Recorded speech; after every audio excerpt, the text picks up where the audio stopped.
Our next speaker is a gentleman by the name of aasałuk, John Rampanen. It gives me great pleasure to introduce John. He is a true warrior. He is a West Coast warrior. He has been working for many years towards Indigenous sovereignty. He's been working on food security, and more recently, he is working as a language warrior.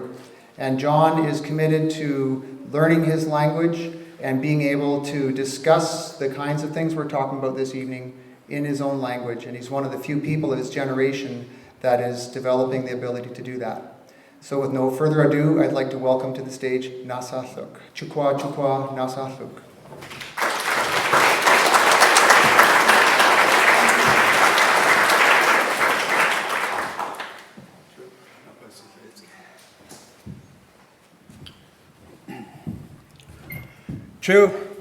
Chuch, atik shikl machsas, sutel, Clayoquot, chimokls, aaʔataaḥ, tlimaxti, in hil sa ahku klahui, hil hahuli ak hawe uk Clayoquot, atik shikl machsas sutel, Dan, ish bani, Clayoquot action ukla, apaisila itzush, hishum yel klahui, mis ux sutil, mis aasäłuk sutil, Nuu-Chah-Nulth, Tiklasa, ish, aaʔataaḥ, Chu, apai sila itsk. Aaʔataaḥ itzush tlimaxti in hil su ahku, hish yel itzush klahui, aaʔataaḥ, Hochtakshi habits, aya, aaʔataaḥ, Hochtakshi habits, unaknish ukwit ikmut kwachak, Hochtakshi habits, unaknish hawilpatak, unaknish al hawilpatak. Aasałuk, ish hittinklis, aaʔataaḥ, aaʔataaḥ, teguil, ichbit, hawilpatak haak nish koas, haak sapaya, Nuu-Chah-Nulth Tlasakwa, tititwa mit na, hiltzatu, ish pishakstum.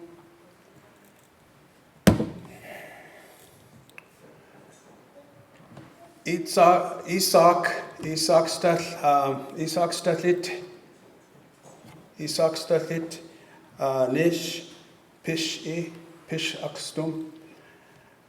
Wa mit nish, tlasakwa nish sutil, hiltzatu, hawil, ish pishakstum. Pishaʔataaḥ kun, aaʔataaḥ ish al, nihil, Hochtakshi habits,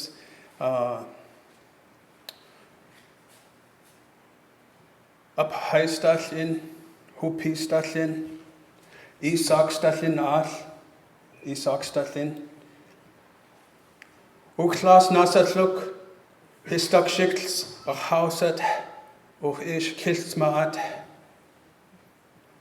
hiat, nish, quinkl, stakumel, kin, edk, no, ux, Ustakmil Uks, O Quink Slutsmaks, aaʔataaḥ, Tatnak Kin. Hiat Nismak Kin, Outchist. Ichaab Ish, Klimax De. Hochtakshi Hapets, Zikasa, Kla. O Quink, Aicham, Zumoas, Ho Yachai Ish, Aicham, Hochtakshi Hapets. Haakwap Ichik Nish, Haakwap Ichik Nish, Zikyakokin, Haakwap Ichik Nish, Tataksapakin.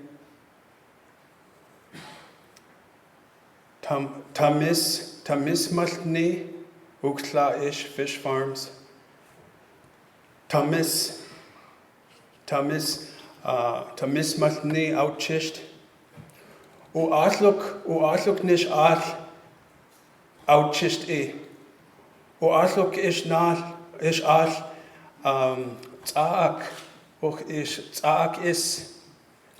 Hishuk nish aaʔataaḥ. Hishuk nish teachmis. Outchist. Hiltzatu. Hitinklis. Hitaklis. Hasikwayel. Usahainish teach čaanii. Usahainish teach nismai. Hilsasa nismak kin. Hilsasa maasuk kin. Unaknish ukwits ikmut kwachak. True. There's a lot of spirit in our territory. There's a lot of strength in our language. We were told before that our language was dying. We were told that we were dying. We were sitting back watching as the territory around us was dying. But now we start to see traces and pieces of that ancestral strength. Ikmut. We see our ancestors. Ikmut su ich ikmut. Hold on to our ancestral way of being. It's in our language. It's in our practices. It's in the way that our how we lead. Our people have been weakened. Teach swinish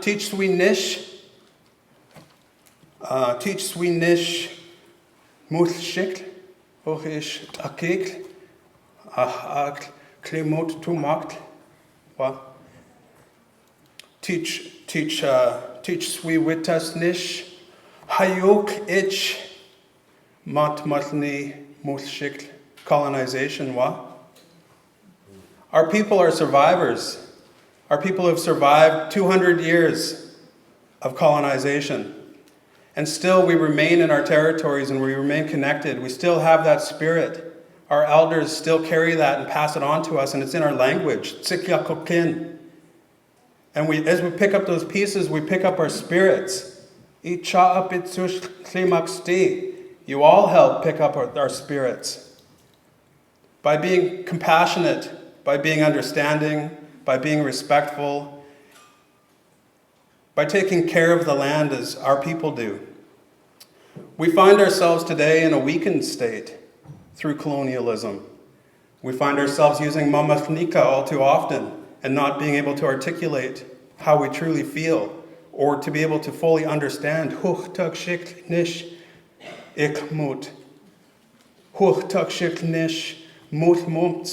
Those are important to us, to understand our language and to understand our roots.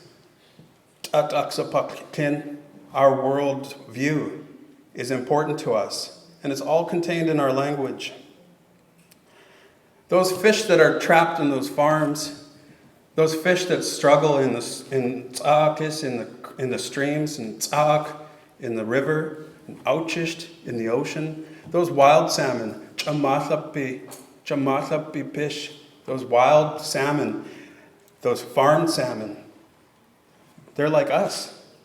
All of these things that live in our land are a reflection of us, ko'atzma. It's a reflection of who we are as ko'as people.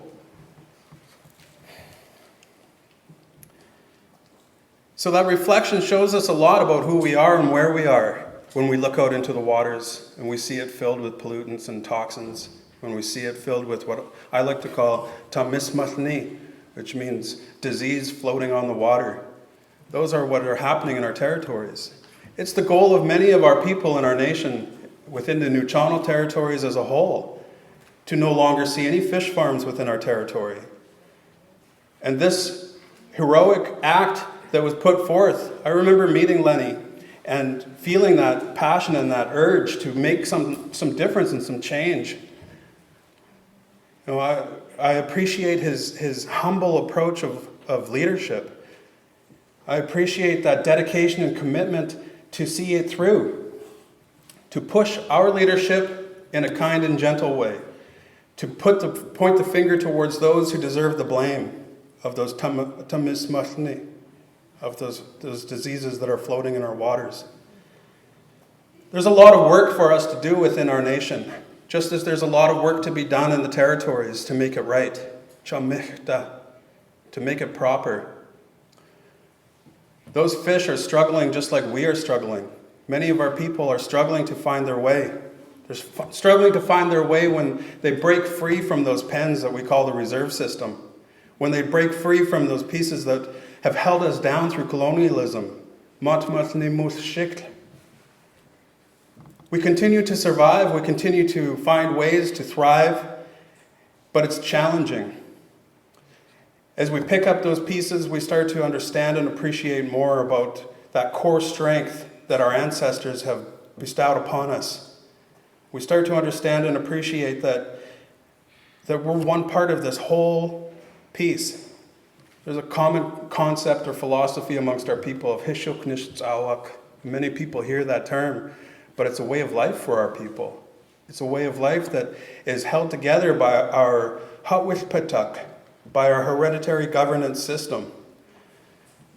And as I mentioned, as those fish are struggling to survive and find their way through to those spawning grounds or to go out into the oceans to be undisturbed and to be unchallenged, so too are we, trying to find our way through those waters, and we struggle alongside them.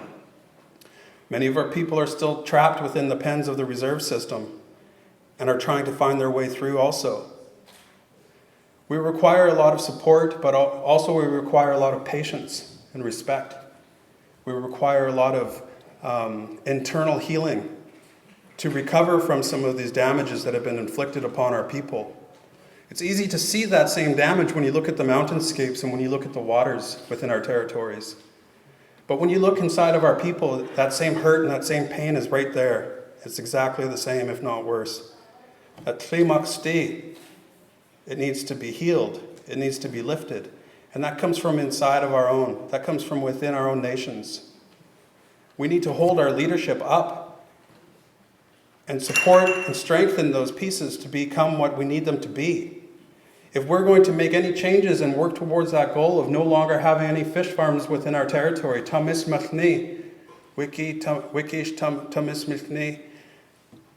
we're going to have to hold up one another within our nations. We're going to have to lift those spirits so that we can make those monumental movements forward.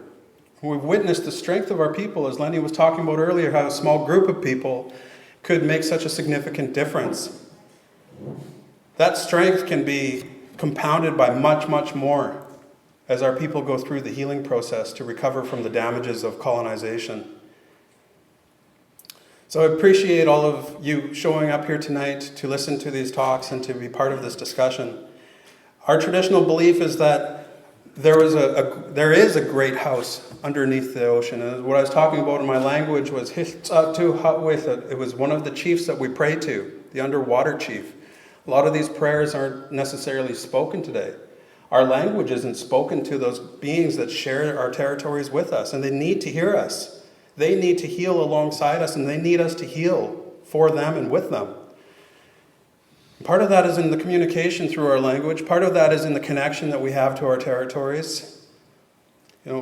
Being connected to our land, living in our territories, using those territories and developing that relationship in a respectful way with the land is key.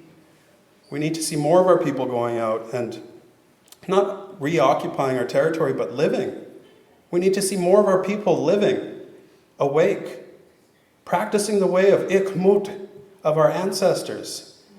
Those are the things that keep us strong. All of the things that make us weak are from the outside, from those different pieces that change the way that we speak, change the way that we live, change the way that we speak to one another, change the food that we eat. All of those things are introduced and have caused a lot of problems within our nations.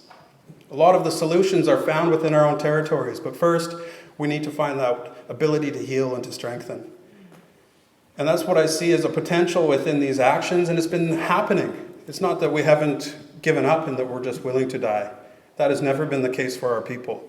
Teach Sui is we survive, we live through, and we manage to find ways through times of darkness, Klimut-Tumakt, of floods and tidal waves, Muth-Shik, of Takik, of giant earthquakes that shook our world. All of these things have come and gone, and our people have survived, and we have these stories that we share, that our elders are just hoping to be able to have ears that will listen to them, to tell us about those teachings of how we survived in the past, because the answer's there. The answers that we seek so desperately for are there in our himwitsa, in the way that we teach, in the way that our grandparents would foster and take care of the children within our own house system, in the way that all of that system was designed for us to keep that spirit strong.